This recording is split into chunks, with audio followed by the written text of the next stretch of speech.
up. I said, I'm ready to go to sleep now. And repeat after me, please. Let's say this together. It's not over until I win.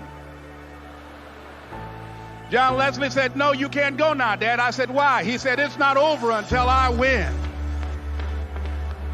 That was his attitude.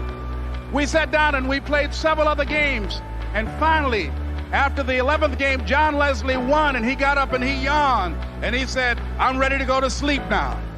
And I'm saying to you, what if all of us took that attitude after we face a rejection and a no, or we have a meeting and no one shows up, or somebody say, you can count on me, and they don't come through?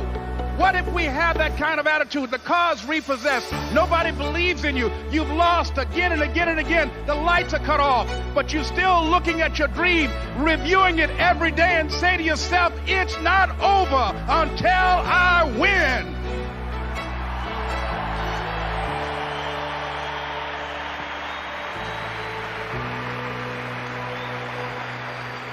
Life will yield to you. Now here's the next step. Repeat after me, please. It's possible. I can live my dream. It's necessary. I work on myself. Surround myself with winners. Become creative. It's me. I've got to make it happen. It's not over until I win.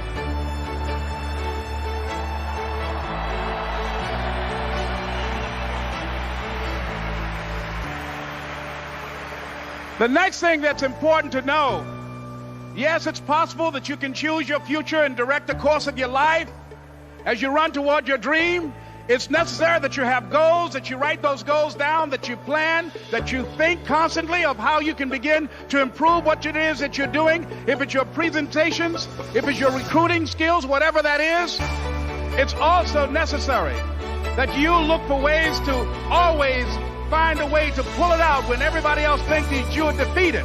That you've got to take personal responsibility to know that in order to become successful, you've got to make it your personal business to do it. But the next thing, ladies and gentlemen, I want to share with you that some of you already know that it's hard. It's not easy. It's hard changing your life. It was hard when just over 3 years ago, in the Penobscot building in Detroit, Michigan, where I was operating my business, and I fell on some hard times, and I was sleeping in my office. It was hard coming into the lobby, and the security said, excuse me, Mr. Brown, can we see you for a moment? And I said, yes, and I walked up to the counter, and he gave me an envelope. And he said, would you mind reading it here? And I opened the envelope, and the envelope was from management that said, this is an office tower. It's not a hotel. Please do not sleep in your office. And I said, excuse me, sir. I said, I just work long hours in creating my business. I'm an entrepreneur. And right now things are bad for me, but they're not going to be this way always.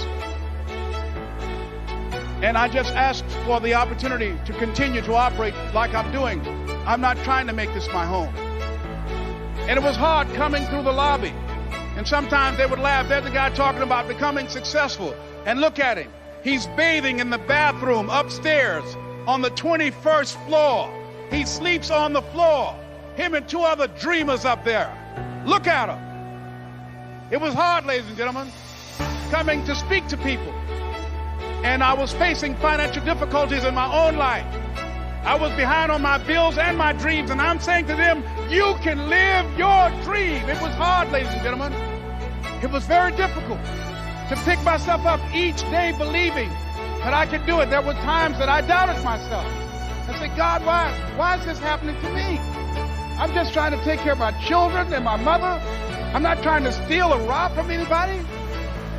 Why did this have to happen to me? It was very hard. And here's what I want to say to you. For those of you that have experienced some hardships, don't give up on your dream. No one could have convinced me by holding on, by continuing to push forward, by continuing to run toward my dream. And one day, I would have my own talk show. It's a long shot, ladies and gentlemen, from Liberty City, an abandoned building on a floor. Never knowing my mother or father. It's a long shot. Being here with you today in this dome in Atlanta, it's a long shot. No college training, labeled educable, mentally retarded, but I kept running toward my dream.